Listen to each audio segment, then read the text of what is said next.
Assalamualaikum warahmatullahi wabarakatuh, and a very good evening to all of you guys. Okay, first of all, let me introduce myself ya. Okay, nama saya Arsyad Raja Mat Gaus. Ya, basically saya adalah seorang consultant dalam bidang training yang mana telah mempunyai pengalaman lebih daripada 25 tahun dan telah mengendalikan ribuan kursus dan sebagainya, seminar, bengkel dan sebagainya, terutamanya di Jabatan Kerajaan dan juga organisasi-organisasi corporate yang berada di Malaysia. Begitu juga di Brunei Darussalam, dan juga antaranya kita buat secara international, iaitu pernah mengendalikan training di Brunei Darussalam, iaitu untuk Royal Brunei Airlines. Alhamdulillah. First of all, saya ingin mengucapkan banyak terima kasih kepada tuan-tuan dan puan-puan yang telah sudi untuk melihat sedikit pengalaman yang akan saya kongsikan bersama tuan-tuan dan puan-puan pada hari ini. Okey. So, kenapa saya berada di sini pada hari ini ialah pertama ialah untuk berkongsi pengalaman dalam konteks bagaimana nak meningkatkan ilmu pengetahuan, ya, dari segi knowledge, dari segi skill, dari segi attitude dalam konteks komunikasi, iaitu lebih bercirikan kepada interpersonal communication. Okey, dalam konteks ini untuk makluman tuan-tuan dan puan-puan ialah yang mana saya akan kenalikan satu program yang bersiri, iaitu berkaitan dengan the power of self magnet. So, bagaimana anda nak meningkatkan potensi anda untuk menjadi seorang yang punya magnet diri. So, this is very important. Jadi untuk makluman tuan-tuan, dalam konteks ini terdapat 17 siri yang akan saya kenalikan, yang mana pada hari ini saya cuma menekankan kepada asas ataupun basic dalam konteks pendahuluan apa yang ingin saya katakan. Okey. Jadi untuk makluman tuan-tuan dan puan, suka tak suka, mau tak mau nak tak anda, okey, bagaimana kita di hire oleh organisation ialah disebabkan kita mempunyai ciri-ciri komunikasi yang berkesan.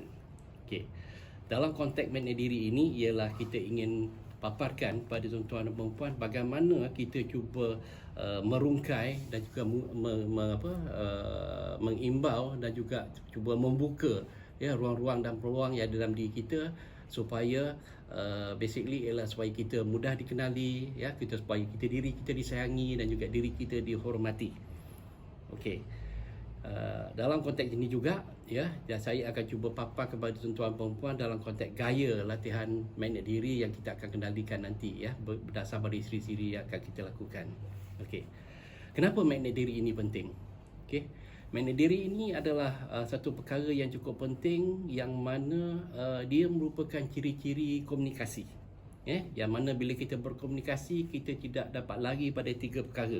Bagaimana kita dilihat oleh seorang itu, sama ada kita profesional atau tidak profesional, kita dilihat kepada ciri-ciri komunikasi yang penting, iaitu apa dikatakan sebagai 3V.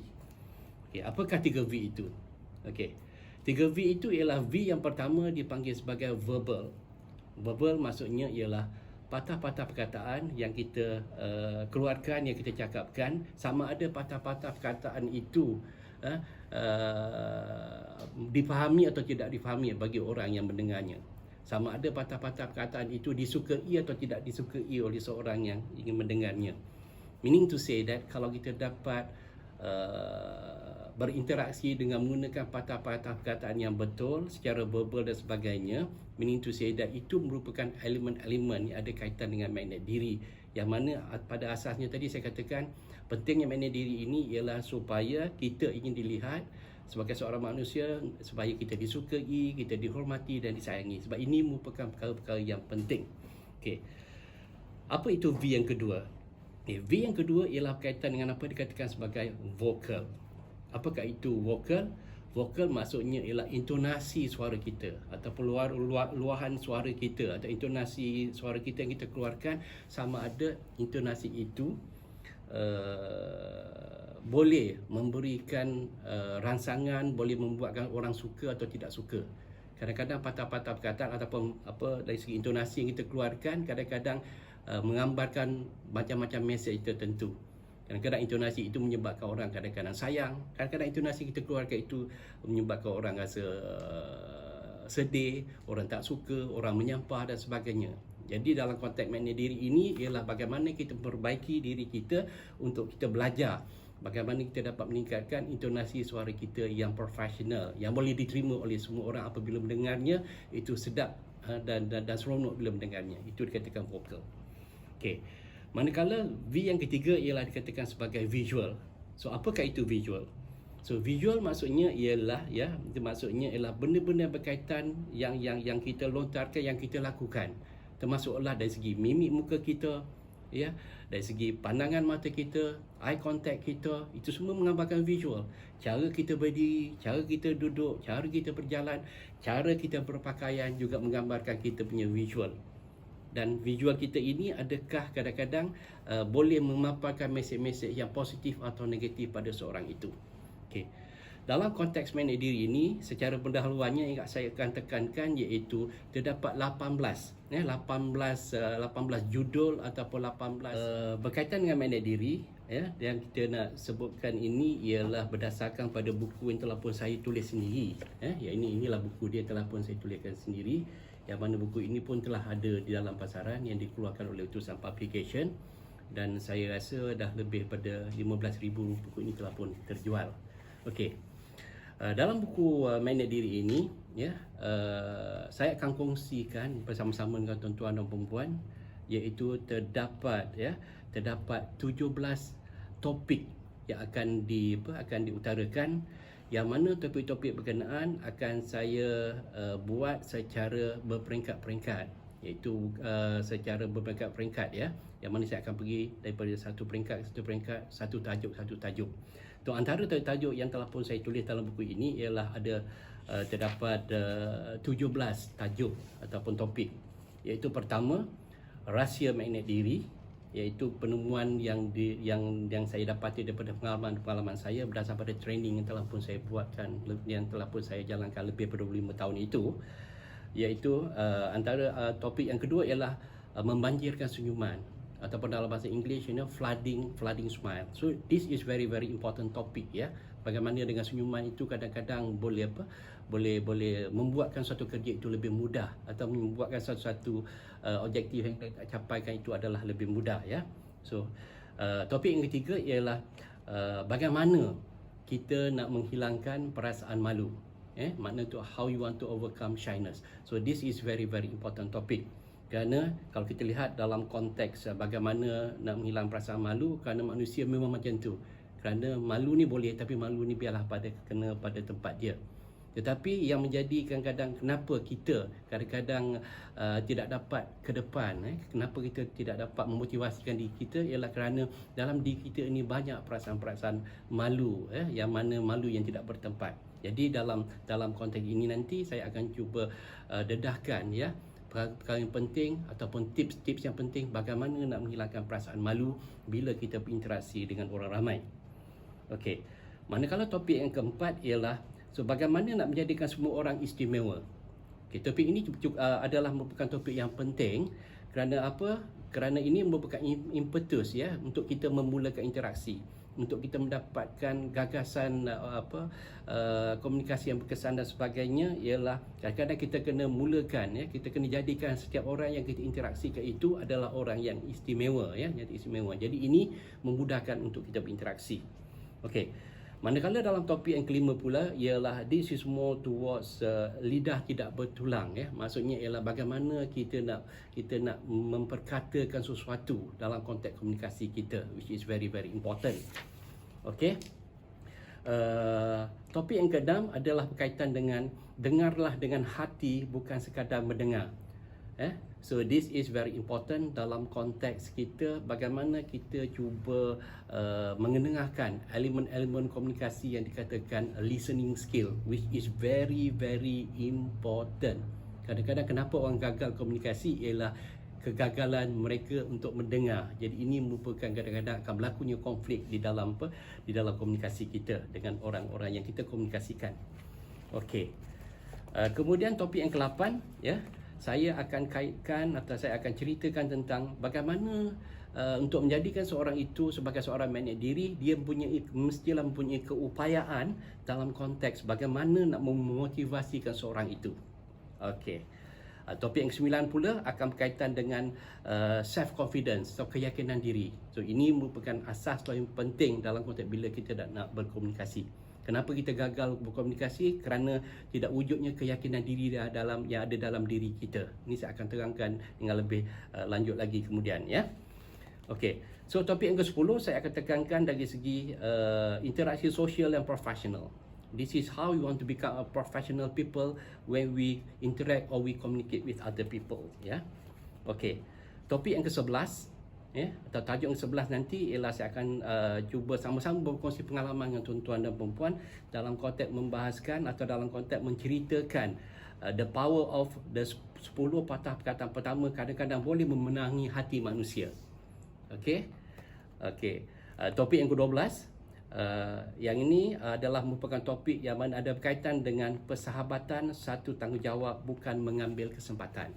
Ini merupakan tips-tips atau merupakan elemen-elemen yang penting dalam konteks bagaimana kita nak menjadikan diri kita sebagai seorang manusia yang punya magnet diri bila kita berkomunikasi dengan seorang itu. Okey. Topik yang ke-13 akan lebih memaparkan kepada what we call that networking, which is very very important dalam konteks kita berkomunikasi, dalam konteks kita untuk mencapai matlamat dan sebagainya, dalam konteks untuk mendapat apa yang kita hendak, memerlukan apa dikatakan networking, atau dalam bahasa Malaysia saya katakan jaringan hubungan yang profesional. Okey. Topik yang keempat saya akan terangkan pada tuan-tuan dan puan-puan nanti ialah dalam konteks emotional investment, atau dalam bahasa Malaysia dipanggil sebagai pelaburan emosi. This is very very important. Dan yang dikatakan pelaburan emosi ini merupakan perkara-perkara juga yang ada kaitan dengan emotional intelligence, which is very very important, atau dalam bahasa Malaysia kita panggil sebagai kecerdasan emosi.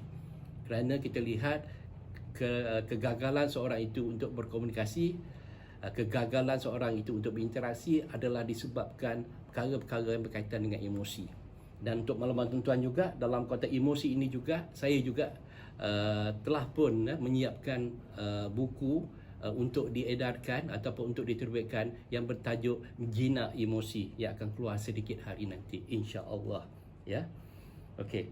Kemudian dalam topik yang ke-15 pula kita akan akan menceritakan tentang perkara yang penting dalam konteks komunikasi atau interpersonal communication yang dikatakan image diri yang positif. So bagaimana kita nak buka ruang dan peluang dalam diri kita, bagaimana kita nak tingkatkan pengetahuan, bagaimana kita nak tingkatkan dari segi kemahiran kita dalam konteks meningkatkan image diri kita yang positif. Kerana dengan image diri kita yang positif akan buy in dengan elemen-elemen komunikasi yang akan kita komunikasikan dengan orang-orang yang tertentu. Okey. Dalam topik yang ke-16 pula, ya, insya-Allah saya akan cuba, ya, membawa tuan-tuan dan puan-puan sama-sama kita akan lakukan bagaimana kita ingin lihat, ya, dari segi latih amal gaya sosial magnet diri. So ini merupakan sedikit dikatakan practical base yang mana kita akan buat bersama-sama melalui YouTube ini, melalui apa yang saya katakan ini nanti, insya-Allah, ya. Manakala yang ke-17 atau topik terakhir ialah menekankan tentang penerangan mengenai kuadran gaya sosial magnet diri. Yang mana dalam kuadran gaya sosial magnet diri ini beberapa komponen akan saya masukkan, iaitu terdiri pada 4 kuadran, iaitu sebagai seorang manusia adakah kita, dari segi interaksi, dari segi komunikasi, adakah kita ni jenis manusia yang dikatakan analitik atau yang boleh menganalisa. Adakah kita ni jenis yang amiable atau peramah? Adakah kita jenis yang driving atau yang dikatakan sebagai nilai-nilai kepimpinan dalam diri kita? Dan begitu juga dari segi ekspresif, sama ada kita ini adalah merupakan individu-individu bila berkomunikasi, mana boleh berkomunikasi dengan yakin. Okay. So ini merupakan perkara-perkara yang akan kita sama-sama kongsi dengan tuan-tuan dan puan-puan, ya, dalam siri-siri akan saya lakukan, nanti, insya-Allah, ya. Jadi ini merupakan perkara yang penting. Kerana apa? Kerana apa yang akan saya keluarkan ini adalah berdasarkan pada pengalaman dan juga berdasarkan kepada buku yang telah pun saya tuliskan. Okay, jadi itu sikit sebanyak yang akan saya nyatakan pada tuan-tuan dan puan-puan. Dan untuk maklumat tuan-tuan dan puan-puan mungkin tidak mengenali siapa diri saya dan sebagainya, ialah sekali lagi saya menyebutkan bahawa saya ni adalah seorang consultant, training consultant, daripada Skill House Consulting. Skill House Consulting yang beralamat di Bangi. Jadi insya-Allah kita akan jumpa lagi pada siri-siri yang akan saya kenalikan nanti, ya. Jadi saya harap tuan-tuan dan puan dapat bersama-sama dengan saya nanti yang akan saya buat secara bersiri, insya-Allah, ya. Jadi di samping itu juga apa yang ingin saya kaitkan juga, setelah habisnya siri bagaimana nak menjadikan seorang itu sebagai seorang yang punya kuasa manage diri. Jadi habis nanti insya-Allah saya akan kongsi juga bersama dengan tuan-tuan dan puan tentang buku yang saya satu lagi, iaitu bagaimana nak menjadikan seorang public speaker yang baik dalam konteks teknik ucapan berkesan. Jadi dengan dua buku ini insya-Allah makna tujuan saya ialah untuk sama-sama mencurahkan pengalaman dan juga kemahiran-kemahiran yang ada kepada tuan-tuan dan puan, dan topik yang akan saya kendalikan nanti ini lebih adalah sesuai, ya, untuk semua warga-warga kerja, sama ada di pejabat dan sebagainya, juga sesuai digunakan oleh semua lapisan masyarakat, ya, lebih-lebih lagi masyarakat yang telah pun dewasa, insya-Allah. Jadi saya rasa setakat tu kita akan jumpa di lain masa, insya-Allah. Jadi saya sudahi dengan Assalamualaikum warahmatullahi wabarakatuh dan salam ceria daripada saya untuk tuan-tuan dan puan-puan. Bye.